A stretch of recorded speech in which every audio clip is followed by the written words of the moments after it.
পিতৃৰ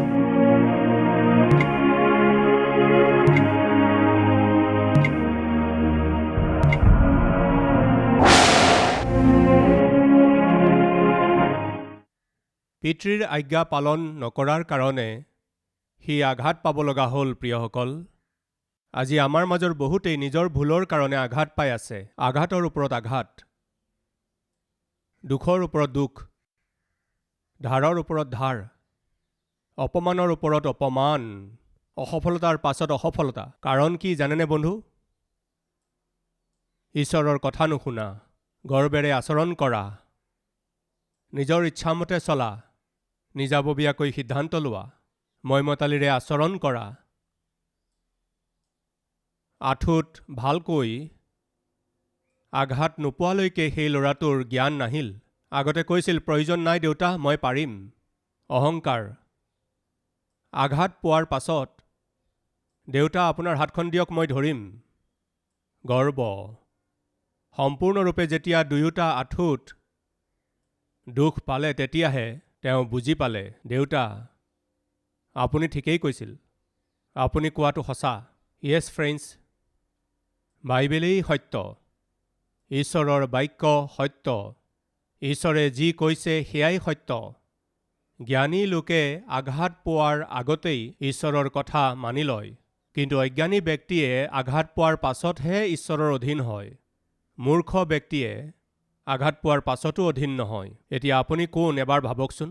ঈশ্বৰে ব্যৱহাৰ কৰিব, ঈশ্বৰে উন্নতি দিব, ঈশ্বৰে আশীৰ্বাদ দিব সৰ্বপ্ৰথমে নম্ৰ লোকসকলক, অহংকাৰীসকলক নহয়। দ্বিতীয়তে বাধ্য লোকসকলক। তৃতীয়তে ভগ্ন আৰু চুৰমাৰ হোৱা লোকসকলক। ঈশ্বৰে এজন ব্যক্তিক আশীৰ্বাদ কৰিবলৈ হ'লে সেই ব্যক্তিজনক ভাঙিব লাগিব। আপোনালোকৰ কোনোবাই ঈশ্বৰৰ আশীৰ্বাদ পাবলৈ বিচাৰিছেনে? তাৰ ফৰ্মুলা কি আপুনি জানেনে?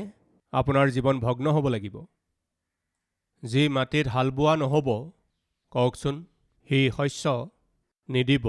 যি ডাৱৰ নাভাঙিব, তাৰ পৰা বৰষুণ নহ'ব। যি ঘেঁহুক পিছা নহ'ব, সি ভোক গুচাব নোৱাৰিব। যি কুঁহিয়াৰক চেপা নহ'ব, সি ৰস নিদিব। যি দ্ৰাক্ষাগুটিক পেৰা নহ'ব, সি ৰস দিব নোৱাৰিব। যেতিয়ালৈকে আমাক ভঙা নহ'ব, আমাক গছকা নহ'ব, মোচৰা নহ'ব, মই আৰু আপুনি আশীৰ্বাদদায়ক হোৱাটো সম্ভৱ নহয়। মই সুধিছোঁ, যাক ঈশ্বৰে আশীৰ্বাদ কৰিছে, যাক ঈশ্বৰে উন্নত কৰিছে, ঈশ্বৰৰ দ্বাৰাই ব্যৱহাৰ কৰা হৈছে, যিসকল লোকৰ কথা বাইবেলত আছে, তেওঁলোকক প্ৰথমে ভঙা হৈছিল। আকৌ পিছুৱাই যাওঁ। ঈশ্বৰে আব্ৰাহামক প্ৰতিজ্ঞা কৰিছিল, মই তোমাক পুত্ৰ দিম। প্ৰতিজ্ঞা ঈশ্বৰে কৰিলে, কিন্তু আব্ৰাহামক ভাঙিছিল। কেতিয়ালৈকে? 25 বছৰলৈকে। ভাঙি গ'ল প্ৰিয়সকল। 25 বছৰলৈকে ভঙা হোৱাৰ পাছত, বহুত পিছা হোৱাৰ পাছত, ঈশ্বৰে আব্ৰাহামৰ বিশ্বাস দেখি আনন্দিত হৈ পুত্ৰক দিলে। যোচেফক ঈশ্বৰে আশীৰ্বাদ দিব লাগিব, নিজৰ হাতত উপযোগী পাত্ৰ কৰিব লাগিব। এইদৰে বিচৰাত যোচেফকো ঈশ্বৰে ভাঙিছিল প্ৰিয়সকল। নিজৰ ককায়েকহঁতৰ দ্বাৰা হিংসা কৰা হ'ল, নিন্দা কৰা হ'ল, আঘাত কৰা হ'ল, অপমানিত কৰা হ'ল, বিক্ৰী কৰা হ'ল, অনাথ আৰু অকলশৰীয়া হৈ পৰিল। অন্য দেশত এজন অন্য ব্যক্তিৰ ওচৰত এজন দাস হিচাপে কাম কৰিব লগা হ'ল। অন্যায়েৰে এটা অপবাদক তেওঁ বুকিব লগা হ'ল।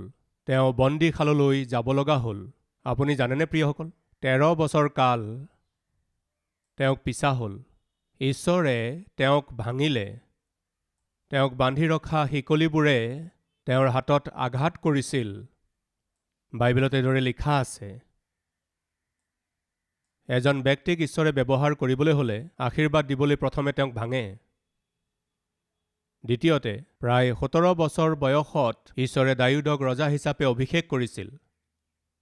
অভিষেক কৰাৰ পাছত তেওঁ ৰজা হিচাপে সিংহাসনত বহিব লগা আছিল, কিন্তু তেওঁ বহা নাছিল। 5 বছৰ পাৰ হৈ গ'ল, বহিব নোৱাৰিলে। 6 বছৰ পাৰ হৈ গ'ল, বহিব নাপালে। সতৰ্কতাৰে চালে দেখিব, দাউদকো 13 বছৰলৈকে পিছা হৈছিল। তেওঁৰ নিজৰ শহুৰেকেই মাৰিবলৈ চেষ্টা কৰিছিল। তেওঁৰ বিবাহিত পত্নীয়েই অতিশয় তেওঁক লাজ দিছিল, অপমানিত কৰিছিল, তেওঁক অসন্মান কৰিছিল। এই সকলোবোৰৰ মাজত পুৱাৰ পৰা গধূলিলৈকে চৌলৰ দ্বাৰা খেদিনিয়া হৈ তেওঁ অৰণ্যত থাকিব লগা হৈছিল। প্ৰিয়সকল, গলিয়াথক যিজনে মাৰিছিল সেই দায়ুদে এজন ভয়াতুৰৰ নিচিনাকৈ, তেওঁ ভয়াতুৰ নাছিল। অভিষেক কৰা হোৱা চৌলক মই স্পৰ্শ নকৰোঁ, এই সুন্দৰ নিৰ্ণয়ৰ কাৰণে তেওঁ পলাব লগা হ'ল। ভোকে পিয়াহে তেওঁ পলাই ফুৰিব লগা হ'ল। পিচি পেলোৱা হৈছিল ৰ'দত, ঠাণ্ডাত, বৰষুণত। কিমান বছৰ জানেনে? 13 বছৰ। ইফালে যোচেফকো পিছা হৈছিল, আনফালে দায়ুদকো পিছা হৈছিল। দেশৰ ওপৰত শাসন কৰিবলৈ পোৱা স্তৰলৈকে গৈ পোৱা মুচিক ঈশ্বৰৰ ইচ্ছা অনুসাৰে ঈশ্বৰৰ প্ৰজাবিলাকৰ সপক্ষে থাকি মুক্ত কৰিব লাগিব। এনে ইচ্ছা থকাত নিজৰ আৱেগৰ কাৰণে, ক্ৰোধৰ কাৰণে সেই সুযোগ তেওঁ হেৰুৱালে আৰু তেওঁ অৰণ্য নিবাসী হৈ গ'ল। আৰু 40 বছৰলৈকে অৰণ্যত ভেড়াবিলাক চৰাই থাকোঁতে ভগ্ন হৈ গৈছিল। 40 বছৰ কাললৈকে তেওঁ কষ্ট পালে, তেওঁক গছকা হৈছিল। প্ৰিয় ভাই ভনীসকল, প্ৰভু যীশুখ্ৰীষ্টক মোৰ আৰু আপোনাৰ কাৰণে গছকা হ'ল, ভঙা হ'ল, তেওঁক পিছা হ'ল। সেইকাৰণে মোৰ আৰু আপোনাৰ বাবে আশীৰ্বাদদায়ক উদ্ধাৰকৰ্তা ৰূপে তেওঁ প্ৰখ্যাত হ'ল। সেইকাৰণে মই এটা গীত লিখিছিলোঁ, পিছা নহ'লে গেহূঁৰ বীজ পিঠা হ'ব পাৰিব জানো? গলি নোযোৱাকৈ মমবাতিয়ে পোহৰ দিব জানো? আত্মিক যাত্ৰাত ভগ্ন হোৱাটোহে ফল বৰদান। এই গীতটো লিখা হৈছিল। প্ৰিয়সকল, সেইদিনা তাত হাজাৰ হাজাৰ লোক ভোকত কষ্ট পাই আছিল। তেতিয়া যীশুখ্ৰীষ্টে তেওঁলোকক আহাৰ দিবলৈ বিচাৰিলে। তেতিয়া যীশুখ্ৰীষ্টে সুধিলে, তোমালোকৰ হাতত কি আছে? তেতিয়া 5টা পিঠা আৰু 2টা মাছ আনি যীশুক দিলে। মই সুধিছোঁ, কি কৰিলে যীশুখ্ৰীষ্টে? সেই পিঠাক ল'লে, স্বৰ্গৰ ফালে চালে, আশীৰ্বাদ কৰিলে আৰু তাক ভাঙিলে।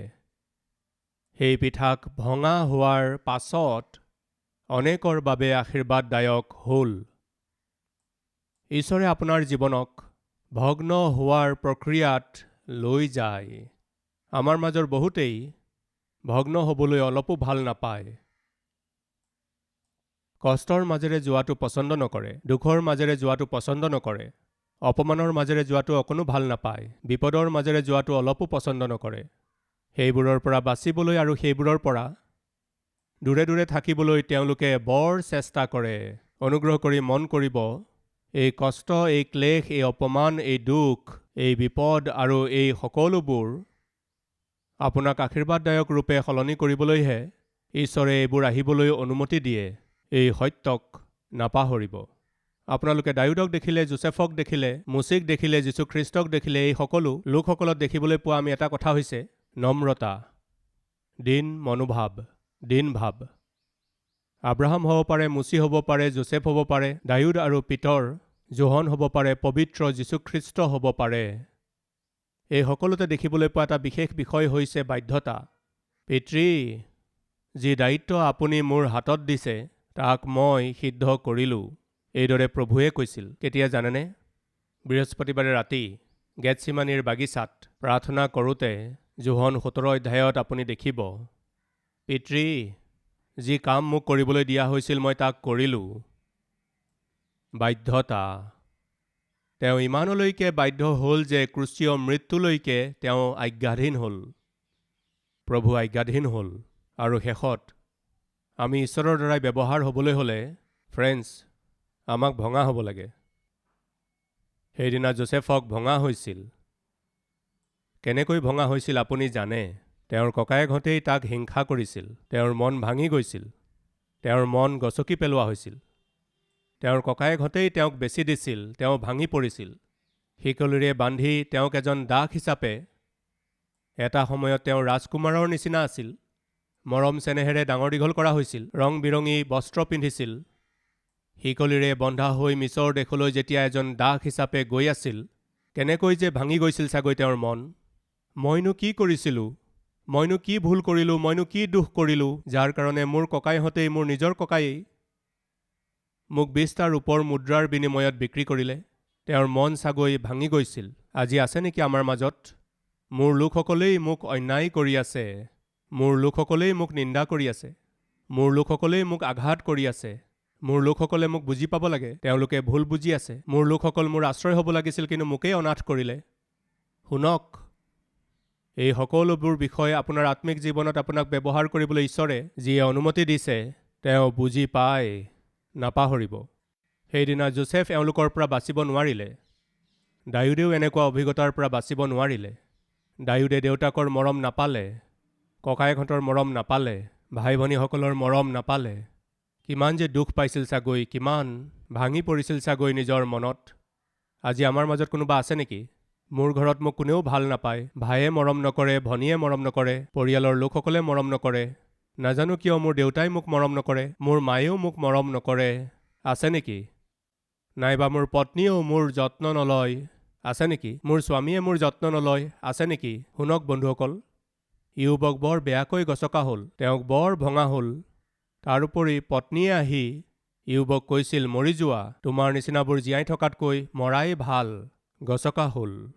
কিন্তু শুনক, সেই ইয়ুবেই সকলোবোৰ সহ্য কৰিলে, সকলো হজম কৰিলে, ঈশ্বৰৰ সেই পৰীক্ষাত বাধ্যতাক দেখুৱালে। ভাঙি পৰিছিল, কিন্তু তেওঁ দুগুণ আশীৰ্বাদৰ ভাগী হ'ল। আজি আমাৰ মাজত কোনোবা আছে নেকি গছকা হৈ থকা লোক, যিসকল স্বামীৰ দ্বাৰাই গছকা হৈ আছে, পত্নীৰ দ্বাৰা গছকা হৈ আছে, ককাই ভাইৰ দ্বাৰা গছকা হৈ আছে? এনে লোক আছে নেকি?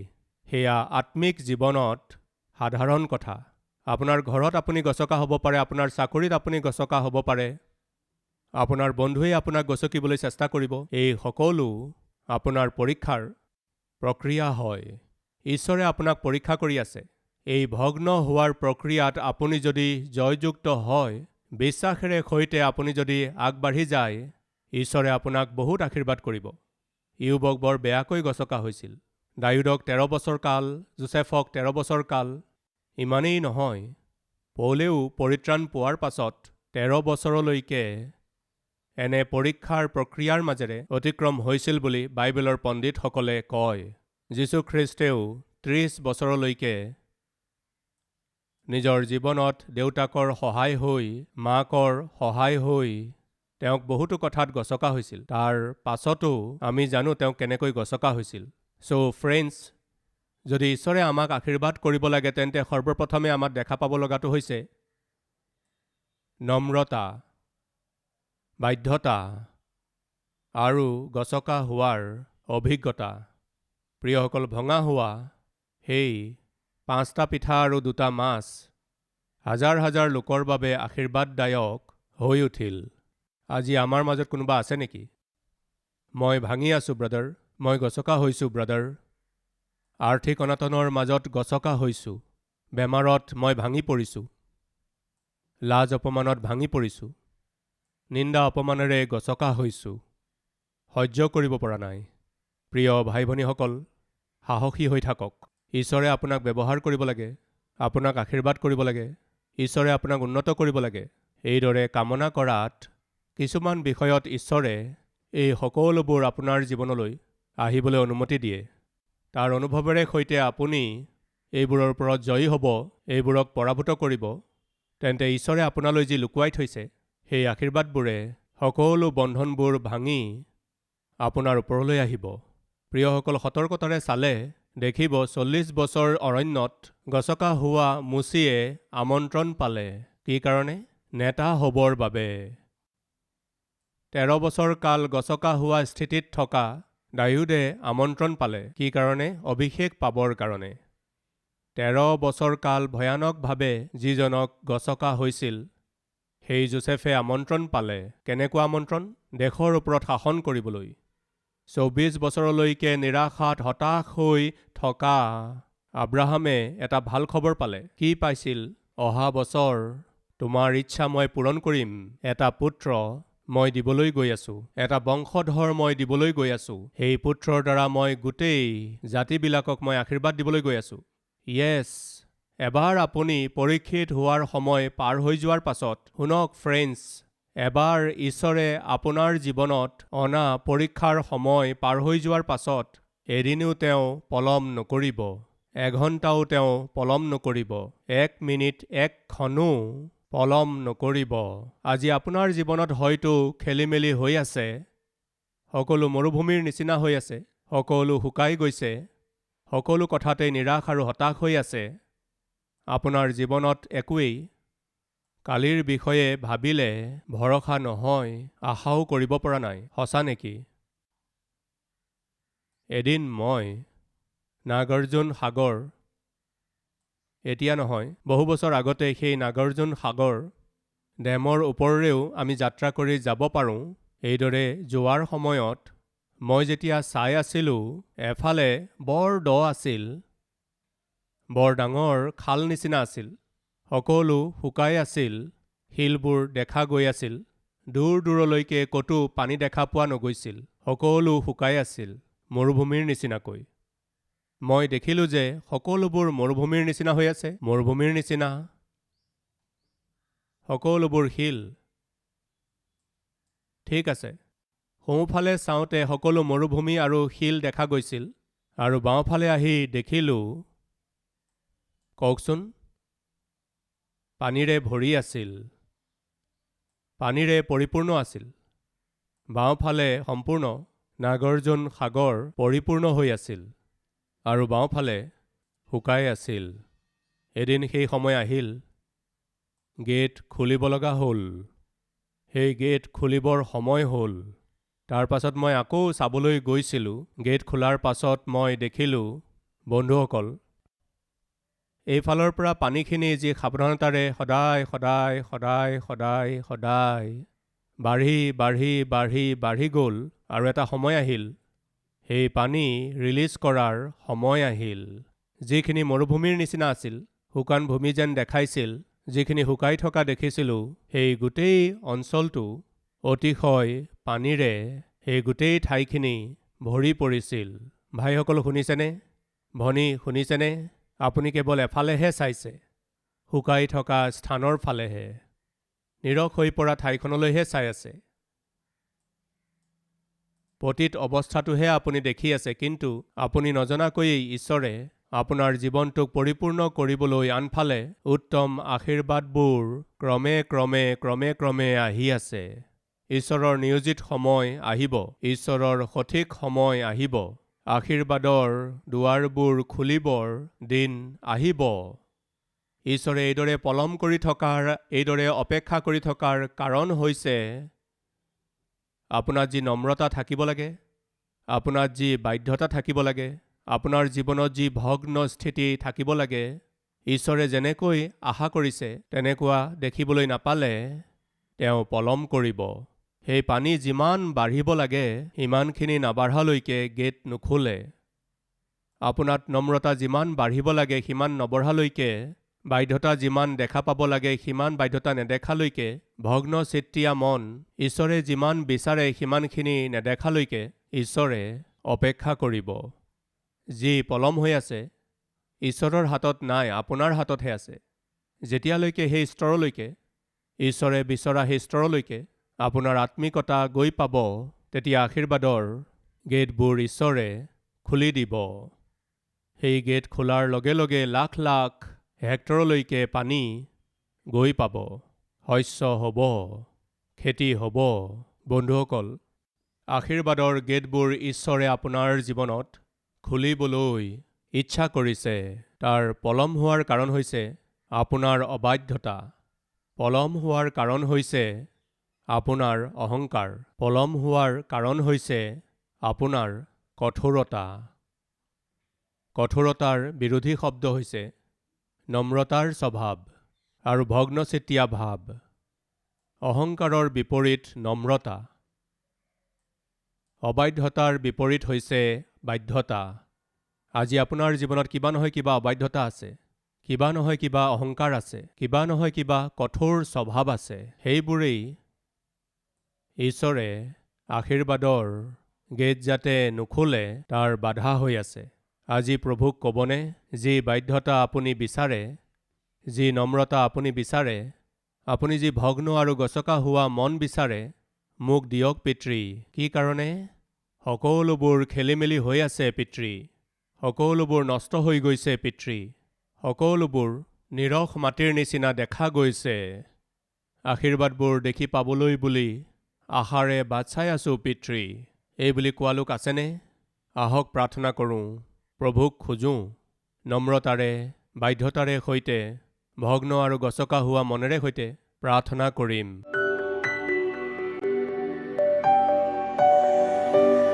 মহান প্ৰেমময় পিতৃ ঈশ্বৰ, অতি স্পষ্ট আৰু পোনপটীয়াকৈ আমাক কথা কোৱাৰ বাবে ধন্যবাদ।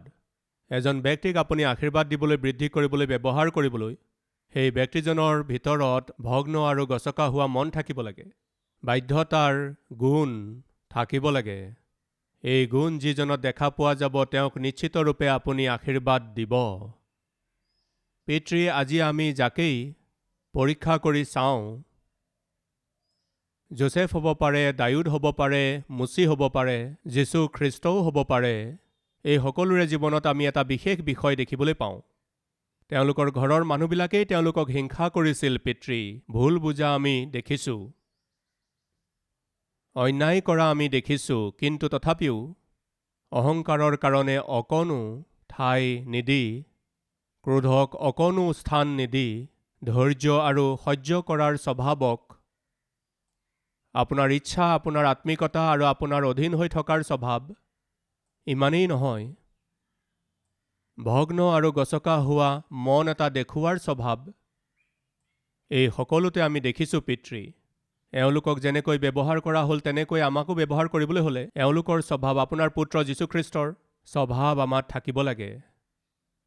এনেকুৱা জীৱনৰ বাবে আপোনাৰ উপস্থিতিত প্ৰাৰ্থনা কৰি থকা প্ৰতিজনক নম্ৰতাৰে, দীন ভাৱেৰে, ভগ্ন হৃদয়েৰে ভৰাই দিয়ক। উপযোগী পাত্ৰ হিচাপে লোকসমূহৰ বাবে আদৰ্শস্বৰূপে আপোনাৰ মহিমাৰ অৰ্থে জীৱন যাপন কৰিবলৈ অনুগ্ৰহ দিয়ক। যীশুৰ নামতেই মাগিছোঁ পিতৃ, আমেন। हमारा address Calvary, post box number 30, Kukatpally, Hyderabad 72।